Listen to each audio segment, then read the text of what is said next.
कभी ऐसा लगा है कि स्टॉक मार्केट के चार्ट्स असल में हमसे बात करते हैं, वो हमें सिग्नल्स देते हैं, इशारे करते हैं। आज हम इन्हीं इशारों को, इनकी भाषा को समझने की एक बहुत ही कमाल की स्ट्रैटेजी सीखने वाले हैं। बिल्कुल, हर एक कैंडल, हर एक लाइन, इनकी अपनी एक कहानी होती है। सवाल बस ये है कि क्या हम उसे सुन पा रहे हैं। सोचिए, अगर चार्ट की भाषा समझ आ जाए तो किसी भी बड़े ट्रेंड को उसकी शुरुआत में ही पकड़ा जा सकता है, और आज हम यही करने वाले हैं। तो चलिए आते हैं, हम एक ऐसी सिंपल स्ट्रैटेजी को डिकोड करने जा रहे हैं जो खास तौर पर मार्केट के यू टर्न, मतलब कि ट्रेंड रिवर्सल को पहचानने के लिए बनाई गई है। ये वो जादुई मोमेंट होता है जब गिरता हुआ बाजार अचानक ऊपर उठने लगता है या फिर चढ़ता हुआ बाजार नीचे आने लगता है। किसी भी स्ट्रैटेजी के लिए कुछ टूल्स तो चाहिए होते हैं, पर अच्छी बात यह है कि इस स्ट्रैटेजी के लिए जो भी टूल्स हैं वो बहुत सिंपल हैं, फ्री हैं और लगभग हर ट्रेडिंग प्लेटफॉर्म पर मिल जाते हैं। तो चलिए देखते हैं कि अपना चार्ट सेटअप कैसे करना है। सिर्फ दो इंडिकेटर्स की जरूरत है।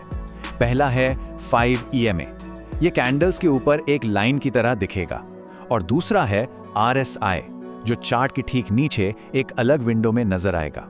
बस ये दोनों मिलकर हमें बहुत पावरफुल सिग्नल देने वाले हैं। चलिए हैं स्ट्रैटेजी के दिल पर। हम खरीदने का मौका, जिसे लॉन्ग पोजीशन भी कहते हैं, उसे कैसे पहचानें। सारी कहानी एक खास तरह की कैंडल को पहचानने से शुरू होती है। तो यहाँ जरूरी बात यह है, जब मार्केट गिर रहा होता है ना, तो कैंडल्स आमतौर पर 5 EMA लाइन से चिपकी रहती हैं, उसे छूती रहती हैं।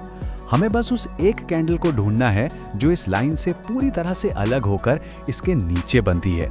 इसी को हम कहते हैं हमारी अलर्ट कैंडल। ये पहला इशारा है कि बॉस, ट्रेंड अब बदल सकता है। तो अलर्ट गई, अब क्या? यहीं पर आते हैं इसके 3 सिंपल से नियम। देखिए, अलर्ट कैंडल बनते ही हमें कूदना नहीं है, नहीं, हमें इंतजार करना है कि अगली कोई कैंडल इस अलर्ट कैंडल के सबसे ऊंचे पॉइंट यानी कि हाई को तोड़े। एंट्री हमारी वहीं होगी। हमारा सेफ्टी नेट यानी स्टॉप लॉस अलर्ट कैंडल के सबसे निचले पॉइंट पर होगा, और हमारा टारगेट, जितना रिस्क है उतना ही रिवॉर्ड। सिंपल 1:1 का खेल। सवाल आता है, क्या हो अगर मार्केट और नीचे चला जाए? अगर अगली कैंडल हाई तोड़ने के बजाय अलर्ट कैंडल का लो तोड़ दे तो कोई बात नहीं, हमारा पहला अलर्ट कैंसिल हो जाता है, और जो नई सबसे नीचे वाली कैंडल बनी है वो हमारी नई अलर्ट कैंडल बन जाती है।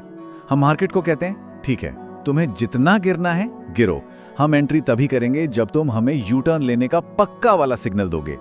तो समझ आ गया। अब देखते हैं सिक्के का दूसरा पहलू, यानी बेचने या शॉर्ट करने का मौका। मजे की बात यह है कि ये स्ट्रैटेजी ठीक उन्हीं नियमों पर काम करती है, बस डायरेक्शन उल्टा हो जाता है। जब बाजार तेजी से ऊपर जा रहा हो तो हमें उस कैंडल को ढूंढना है जो 5 EMA लाइन से पूरी तरह से अलग होकर उसके ऊपर बन जाए। यह है हमारी बेचने वाली अलर्ट कैंडल। यह हमें एक इशारा दे रही है कि शायद अब यह तेजी खत्म होने वाली है और एक गिरावट शुरू हो सकती है। ये नियम बिल्कुल मिरर इमेज की तरह है। अलर्ट कैंडल बनने के बाद जैसे ही अगली कोई कैंडल उसका लो तोड़ती है, हम शॉर्ट सेल करते हैं। स्टॉप लॉस कहां होगा? अलर्ट कैंडल के हाई पर, और टारगेट फिर से वही 1:1 का। देखिए, खरीदने वाले नियमों की एकदम हूबहू नकल, बस उल्टी। किसी भी स्ट्रैटेजी को सिर्फ जान लेना ये तो आधी लड़ाई है। असली जीत तो अनुशासन और सही माइंडसेट से मिलती है। तो चलिए अब कुछ बहुत जरूरी नियमों पर बात करते हैं जो इस स्ट्रैटेजी को सही तरीके से इस्तेमाल करने के लिए बेहद जरूरी हैं। इस सबसे खूबसूरत बात पता है क्या है? इसकी फ्लेक्सिबिलिटी। अगर स्विंग ट्रेडिंग करनी है, मतलब कुछ दिनों के लिए पोजीशन लेनी है, तो डेली चार्ट का इस्तेमाल करें। और अगर इंट्राडे ट्रेडिंग करनी है, मतलब सेम डे खरीद बिक्री, तो बस टाइम फ्रेम को 5 मिनट पर बदल दीजिए। नियम बिल्कुल वही रहेंगे। इस स्ट्रैटेजी में महारत हासिल करने के लिए शुरुआत हमेशा धीरे धीरे करनी चाहिए। पहले सिर्फ एक स्टॉक पकड़िए, पुराने चार्ट्स पर जाकर देखिए कि ये स्ट्रैटेजी कैसे काम करती है। इसे बैक टेस्टिंग कहते हैं। फिर असली पैसा लगाने से पहले पेपर पर ट्रेड करिए, मतलब बिना पैसे के प्रैक्टिस। और हाँ, एक बहुत जरूरी बात, ओवर ट्रेडिंग से बचना है। ज्यादा ट्रेड नहीं, अच्छे ट्रेड करने हैं। अब सबसे जरूरी बात, इसे गांठ बांध लीजिए। दुनिया की कोई भी स्ट्रैटेजी 100% काम नहीं करती, कभी नहीं। बाजार कभी भी कुछ भी कर सकता है, इसलिए स्टॉप लॉस आपका सबसे अच्छा दोस्त है, आपका बीमा है। ये पक्का करता है कि एक गलत ट्रेड आपका पूरा अकाउंट साफ ना कर दे। ये नियम ऐसा है जिस पर कोई समझौता नहीं हो सकता।